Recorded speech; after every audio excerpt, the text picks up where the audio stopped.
Hi all. Today we will learn how to get rid of hiccups very quickly and effectively. Literally 4 sips of water and your hiccups will disappear. You can take a glass or a cup. It doesn't matter. You can pour water from the tap. In general, any.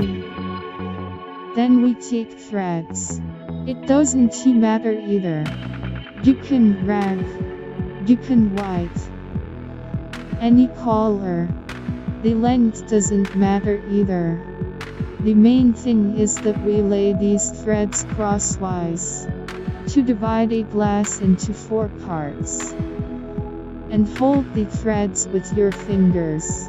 And then we drink from each half. True, you have to try. Twist your arms. But most importantly, the hiccups will disappear.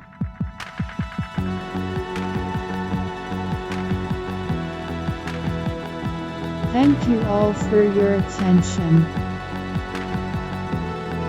If you like it, please like and subscribe to the channel.